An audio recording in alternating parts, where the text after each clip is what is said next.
오늘 말씀 바로의 종에서 하나님의 백성으로라는 제목으로 오늘 말씀을 전하도록 하겠습니다. 성도님들, 대련에서 별 하나 이제 대련이 넘어가서 이제 별이 되지 않습니까? 진급할 때 대련에서 어떻게 보면 한 계급만 이렇게 넘어가는 거예요, 그죠? 근데 거기서 받은 혜택이 몇 가지인지 아십니까? 대련에서 별. 저는 깜짝 놀랐습니다. 물론 저도 군생활을 했지만 100가지가 된다고 합니다. 근데 한 단계만 넘어가는데 100가지가 된다고 합니다. 어마어마하죠. 뭐 연금보다 그 차이가 없는데 혜택이 그래요 많더라고요. 좀 제가 뭐 이게 뭐 월급이 많다, 뭐가 좀 많다 이것을 이야기하는 것이 아니라 그만큼 이 대령에서 이 별 한 단계 딱 넘어가는 것도 쉽지도 않아요. 어려워요. 근데 그 한 단계에 넘어가는 혜택이 어마어마하다는 겁니다. 100가지가 된다는 것이. 완전 어떻게 보면은 신분이 완전히 바뀌어지는 거죠. 그런데요, 우리에게는 이 100가지뿐만 아니라 어마어마한 혜택이 저 우리 성도님들에게 있습니다. 그 비결을 오늘 말씀드릴게요. 딱 뜨고 나서 에이 그러지 마시고 이거 어마어마한 신분 변화거든요. 이 100가지보다 우리가 이 세상에 하나님께 받은 혜택이 이가 비교할 수 없는 혜택이 있다는 사실을 우리가 오늘 말씀을 통해서 좀 발견했으면 좋겠습니다. 자, 오늘 성경을 한번 볼까요? 성경을 보면은 자 6절을 한번 볼게요. 6절에 오늘 묵상 말씀을 보고 있습니다. 이게 보면 그러므로 이스라엘 자손에게 말하기를 이렇게 이야기하고 있습니다. 그죠? 6절. 자, 5절 한번 볼까요? 5절에 이제 애굽 사람의 종이라는 말이 나옵니다. 자, 7절 한번 볼까요? 너희를 내 백성으로 삼고 나는 너희의 하나님이 되리니 라고 이야기합니다. 야, 여기 보면 자손, 5절에는 종, 그 다음에 7절에는 내 백성이라는 말이 나옵니다. 여기 보면 신분 변화를 알 수가 있어요. 자, 저를 보십시오. 보면 처음에는 누구의 자손이라고 이야기합니까? 이스라엘 자손입니다. 바로 우리가 이야기하고 야곱의 자손입니다. 야곱의 자손. 그죠? 야곱의 자손. 그 자손이 뭘로 바뀝니까? 신분이. 오늘 5절에 나오죠. 애굽 사람의 종으로 바뀝니다. 노예로 바뀌어집니다. 그 나중에는 하나님께서 무엇으로 바꾸어 주십니까? 인간이 사람이 바꾸어 놓는데 인간이 바꾸지를 못해요. 누가 바꾸어 주신다는 겁니까? 하나님의 백성으로 바꾸어 주신다는 것입니다. 이 신분의 변화입니다. 자, 성도님들 잘 아시겠지만 어떤 목사님이 그냥 웃기자고 하는 말씀인 것 같아요.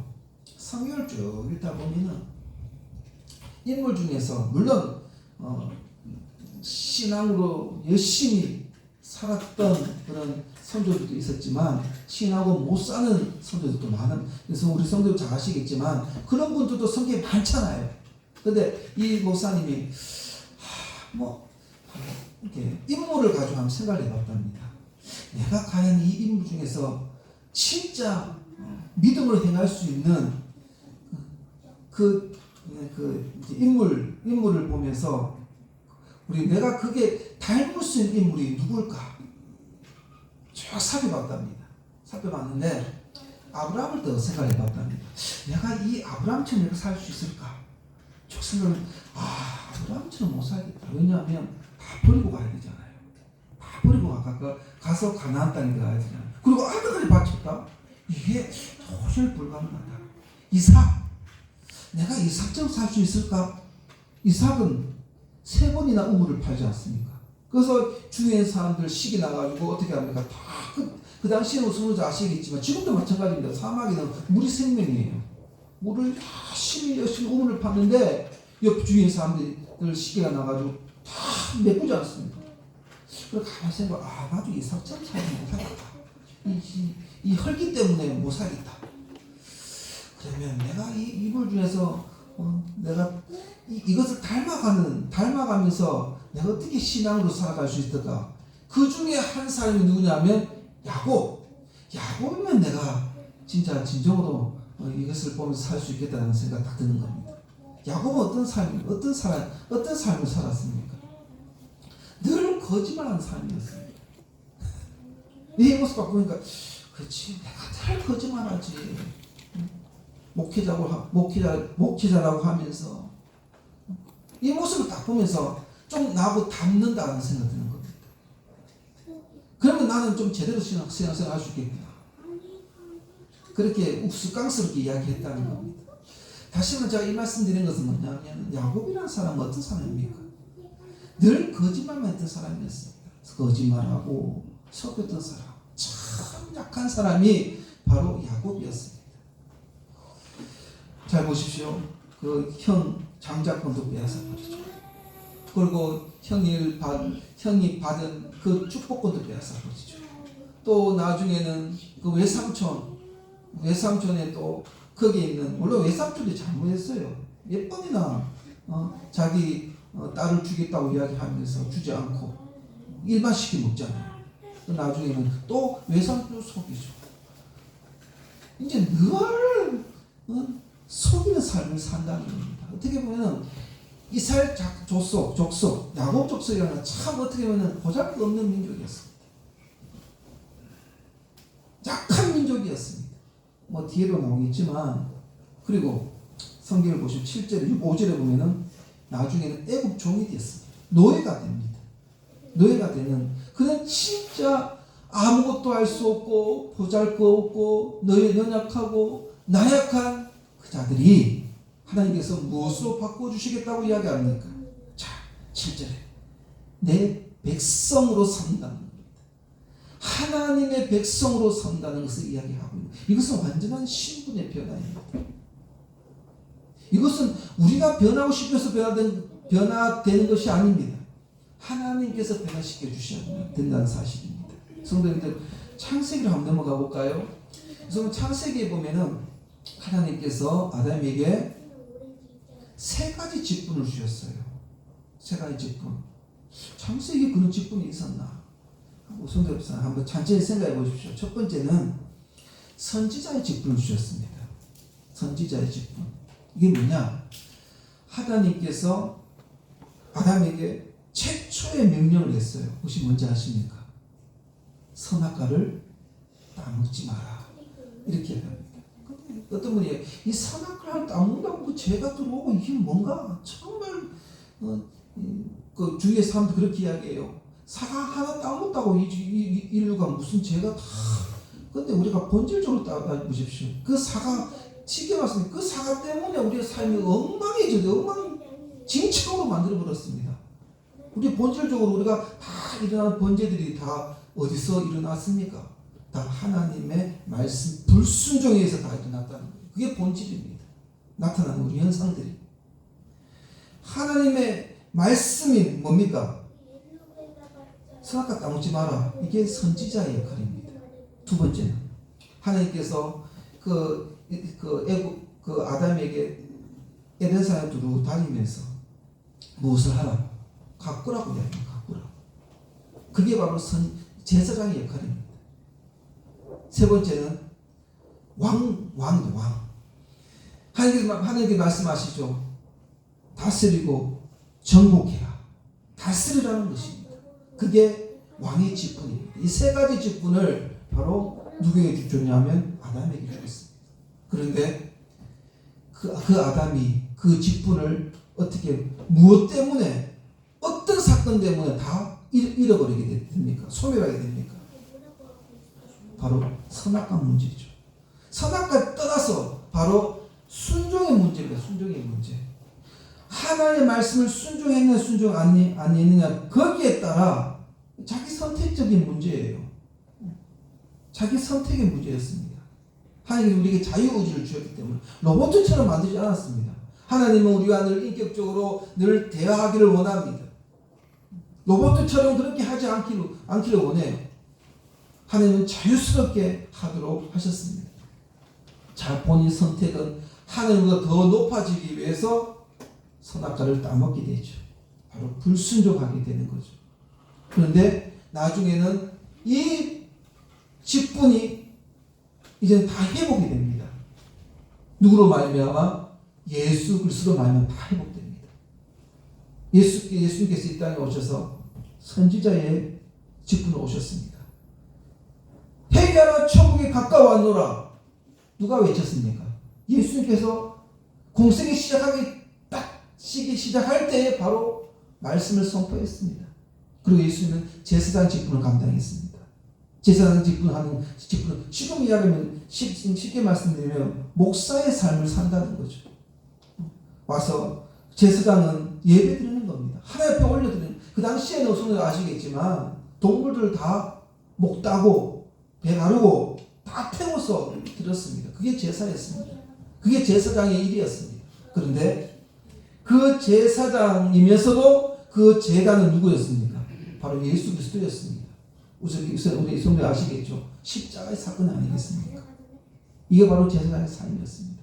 왕!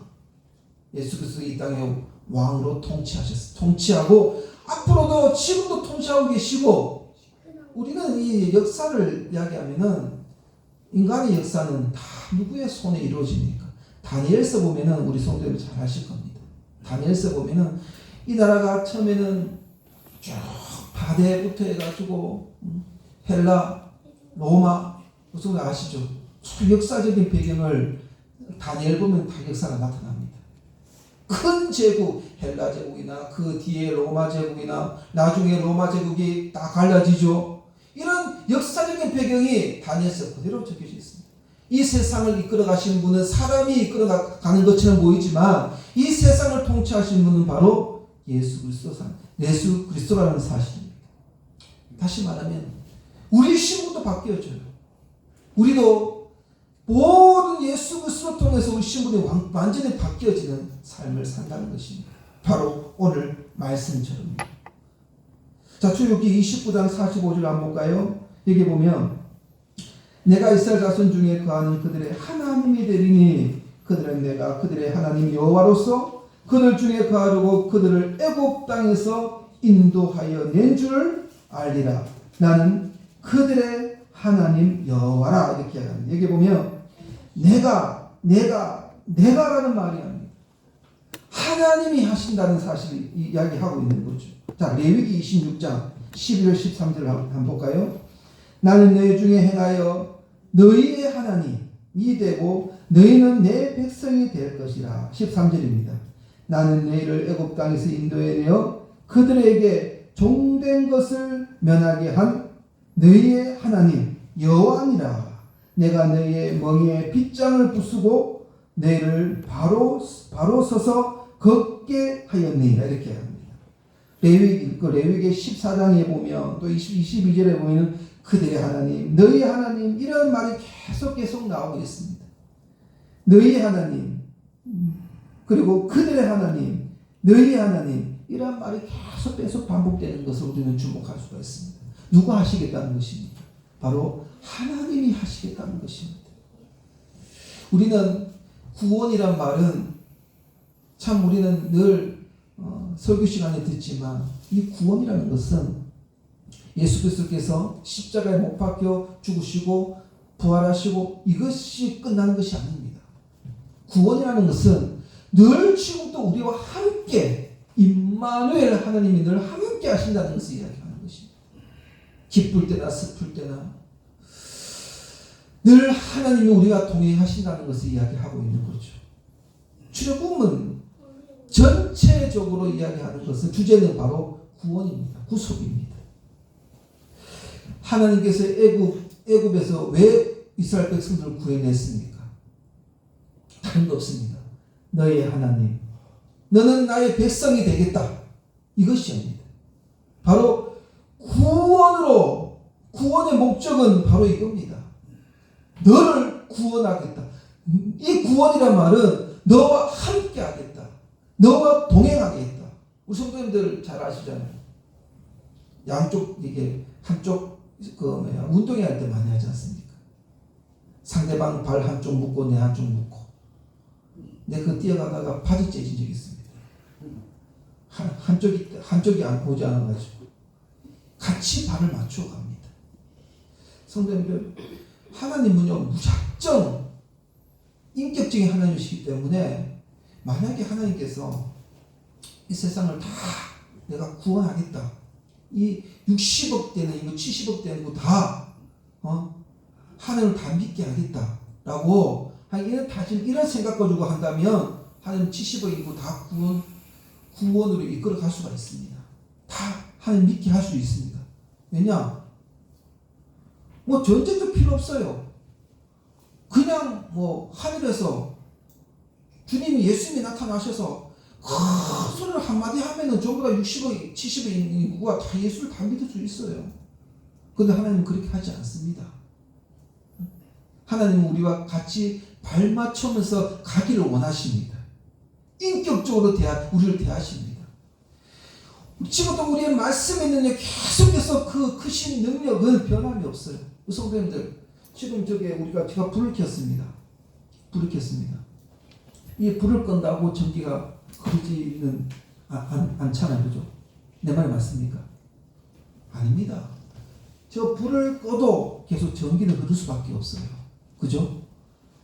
전기는 늘 그게 법칙입니다. 전기는 스위치를 꺼도 전기는 흐르고 켜도 전기는 흐릅니다. 다시 말하면 하나님의 은혜와 능력은 계속 우리에게 흘러 넘쳐요. 그런데 장작 내가 그것을 받아들이지 못하고 내가 거부한다면 그 말씀의 능력은 우리에게 임하지 않습니다. 우리가 믿음으로 아멘 해야지 우리는 그것을 받아들임으로 말미암아 우리가 능력 있게 살아갈 수가 있는 거예요. 우리는 거부하면은, 그래서 우리는 하나님께서 너의 백성이다라고 했을 때 왜 계속해서 너는 하나님 나의 백성 왜 계속 이야기합니까? 그렇게 받아들이라고 계속 이야기를 하고 있는 거예요. 너는 솔직히 우리 애가 태어나면은 뭐라고 제일 먼저 우리가 대하는 이야기 뭡니까? 엄마야, 아빠야. 계속 이야기합니다. 이 아이는 나중에 크면 클수록 이제 저분이 우리 엄마구나, 저분이 우리 아빠구나. 본인이 깨달아서 아는 것이 아니에요. 부모가 계속 너는 엄마야, 아빠야 계속 이야기하니까 우리 엄마구나, 우리 아빠구나. 그래서 깨닫게 되는 거예요. 그냥 깨닫는 것이 아니에요. 하나님은 계속 우리에게 이야기해요. 나는 너희 하나님이야. 너희 백성이, 너는 나의 백성이야. 끊임없이 우리에게 지금도 이야기해요. 성도님들, 우리는 그것을 믿음으로 받아들이기를 간절히 원합니다. 믿음으로 받아들이기 원합니다. 하나님이 우리 하나님이시구나. 주님은 나의 아버지시구나. 이것을 우리가 믿음으로 좀 받아들였으면 좋겠다는 겁니다. 신명기 7장을 한번 볼까요? 왜 하나님께서 그들에게 이렇게 해주셨는가? 그 이유를 신명기 7장에 이야기를 하고 있습니다. 자, 6절에 제가 읽어드리겠습니다. 너는 여호와 내 하나님의 성민이라. 내 하나님 여호와께서 지상 만민 중에서 너를 자기 기업의 백성으로 택하셨나니 여호와께서 너를 기뻐하시고 너를 택하심은 너희가 다른 민족보다 수요가 많기 때문에 아니라 너희는 오히려 모든 민족 중에 가장 적으니라. 여호와께서 다만 너희를 어떻게 하심으로 말미암아 사랑하심으로 말미암아 또는 너희의 조상들에게 하신 맹세를 지키려 하심으로 말미암아 자기의 권능의 손으로 너희를 인도하여 내시되 너희를 그 종 되었던 집에서 애굽 왕 바로의 손에서 뭐 하셨나니 속량하셨나니라고 이야기합니다. 너희가 수요가 많기 때문이 아닙니다. 민족 중에 너희들이 뛰어나서 그런 것이 아니다. 그 이유가 무엇이에요? 너희를 사랑하기 때문이다 라고 이야기를 하고 있습니다. 성도님들, 지금도 우리 주님은 끊임없이 우리를 사랑하고 계십니다. 우리가 못 느낄 뿐이지 주님은 우리를 사랑하고 계십니다. 왜 우리가 이 제단에 나왔습니까? 왜 우리가 성전을 나왔습니까? 하나님의 마음을 알기 위해서, 하나님께서 우리를 얼마나 사랑하시는지 그것을 깨닫기 위해서 이 자리에 나온 그렇죠. 그렇게 나오지 않았습니까? 말씀은 계속 그래요. 우리는 계속 어떻게 보면은 저도 그래요. 자꾸 우리의 이성적인 생각을 통해서 자꾸 거부를 할 때가 많아요. 내 생각이 그것이 모든 것이 다 진리라는 그럴 때가 많아요. 하나님은 지금도 계속 우리에게 속삭이고 계시는데, 너희 하나님, 너는 나의 백성이다. 끊임없이 우리를 사랑의 목소리로 우리를 속삭이고 있는데 불구하고 우리를 거부할 때가 너무 많다는 사실을 우리는 기억해야 한다는 것입니다. 그런데 우리는 이 신약에서 우리는 어떻게 성취해 가는가 우리 한번 살펴보겠습니다. 결론적으로 디도서 2장에 보면은, 제가 한번 읽어드리겠습니다. 2장 14절. 그가 우리를 대신하여 자신을 주심은 모든 불법에서 우리를 속량하시고 우리를 깨끗하게 하사 선한 일을 열심히 하는 자기 백성이 되게 하려 하심이라. 이게 보면 모든 율법에서 우리를 속량하시고 마지막 보면은 자기의 백성이 되게 하려 하심이라. 이렇게 이 부분을 구체적으로 고린도후서 6장 18절에 이렇게 이야기합니다. 제가 읽어드리겠습니다. 너희에게 아버지가 되고 너희는 내게 자녀가 되리라. 전능하신 주의 말씀이니라 하셨느니라. 이렇게 합니다. 여기 보면 구약 성경에는 너희 하나님 그리고 나의 백성이라고 신분이 바뀌었습니다. 그런데 신약이 넘어와서는 어떻게 바뀝니까? 너희의 아버지가 아버지로 바뀌어집니다. 그 다음에 내가 나의 자녀로 바뀌어집니다. 나오죠. 더 친밀하고 더 친근한 관계로 완전히 바뀌어진다는 사실입니다. 그저께인가요? 우리 예준이 보고 좀 이제 예준이 씻기고 나서 준아 옷 좀 갈아입어라 이렇게 이야기했습니다. 위에는 어차피 뭐 잠옷을 입으면 되는데 팬티를 좀 갈아입어라 라고 이야기했습니다. 갈아입게 입었는데 벗은 팬티가 없는 거예요. 그래서 준아 팬티 어떻게 했어? 자기 입었던 팬티에 그 위에다가 다시 그 팬티를 새 팬티를 입은 거예요.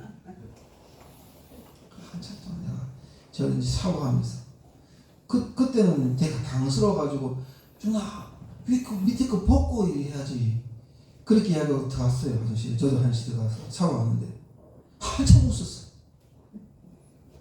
성도님들, 신분의 변화는요 우리의 모든 거 벗고 다시 새롭게 입혀집니다. 우리가 입었던 걸 그대로 입는 거, 그 위에 더 입혀지는 것이 아닙니다. 완전히 바뀌어지는 거예요.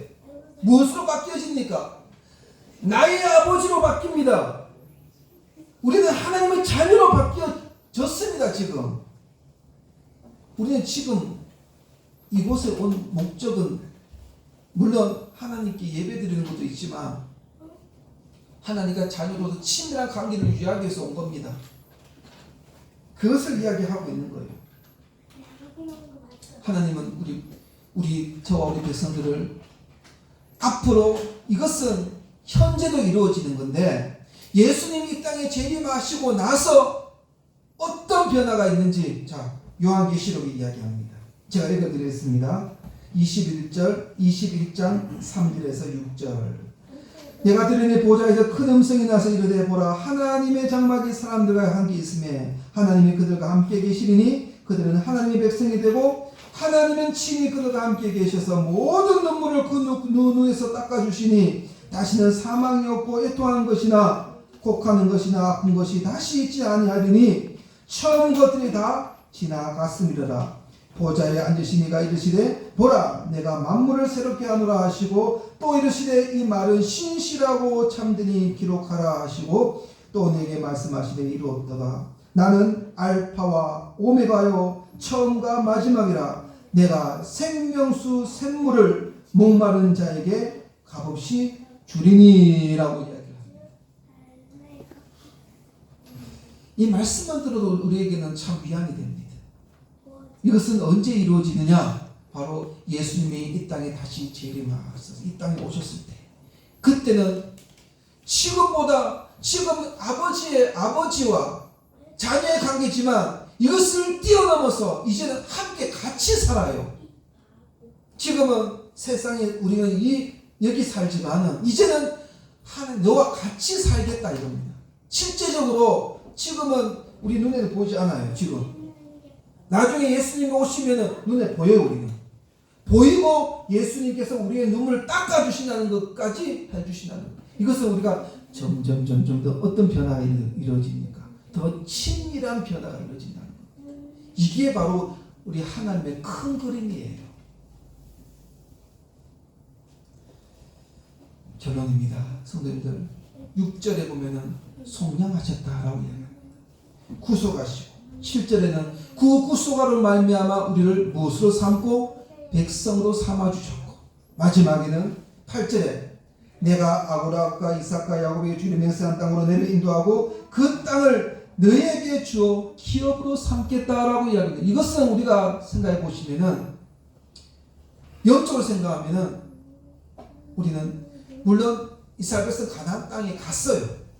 근데 우리는 이것을 영적으로 봐야 되는 건 뭐냐면, 나중에는 천국과 같이, 천국에서 같이 우리와 함께 하시겠다는 것을 이야기를 하고 있는 것입니다. 성도님들, 우리는 신분의 변화, 물론 저는 목사, 성도로서 이렇게 살아가지만 이 신분의 변화도 중요하지만 우리의 내면의 변화도 참 중요합니다. 신분 맞게 우리는 삶 속에서도 그런 변화가 일어나야 된다는 거예요. 너무 길지만 한 번만 한 가지만 이야기하고 마치겠습니다. 베드로, 요한복음에 보면은 베드로가 마지막에 예수님을 그 전에 예수님 십자가에 못 박기 전에 3번이나 부인했지 않습니까? 3번이나 부인했는데 요한복음 마지막에 예수님이 베드로에게 나타났습니다. 뭐라고 이야기합니까? 베드로야, 너는 나를 사랑하느냐? 또 한 번 묻습니다. 너는 나를 사랑하느냐? 또 한 번 묻습니다. 너는 나를 사랑하느냐? 3번이나 묻습니다. 그런데 중요한 것은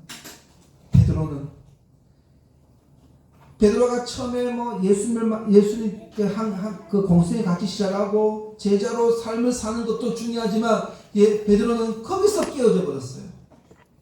왜 깨어졌냐면 처음에 3번의 부인했거든요. 나는 예수님 모른다. 절대 모른다. 저주하면서 모른다.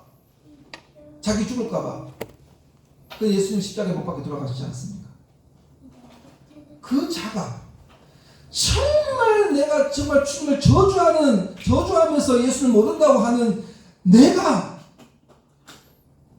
존재가 여기 있는데 주님께서 나타나셔서 뭐라고 이야기합니까? 너는 나를 사랑하느냐? 너는 나를 사랑하느냐? 너를 사랑하느냐? 주님께서 그 사랑의 손길로 그 영혼에게 나타났다는 거예요. 그래서 베드로는 그 힘으로 삽니다.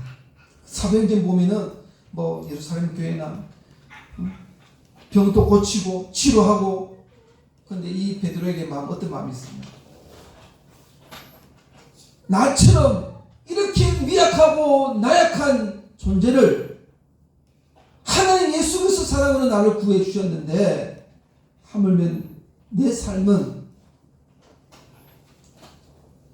과거에 나의 예수님을 저주했던 그 모습을 살아가면 안 되지 않냐? 그러면서 내처럼 주님을 부인하고 나처럼 주님을 멸시하고 나처럼 예수님 모르는 자에게 복음을 전파하게 된다는 거예요. 그 시선을 나에게 보는 거예요. 그래, 내가 저런 삶을 살았지. 이게 완전히 영적인 신분 변화였습니다. 성도님들, 우리가 또 한 주간 살아가면서 목사 참 좋습니다. 근데 목사 신분의 변화죠. 성도님 신분의 변화죠. 중요한 것은 신분의 변화만큼 우리의 삶도 그 변화대로 우리는 또 살아야 된다는 것입니다. 우리를 사랑하시는 주님, 나약한 삶을 살았던 우리도 그 영혼을 우리의 모습으로 봐야 된다는 거예요. 그 내 은혜 속에 살아가는 저 여러분 되시기를 간절히 원합니다.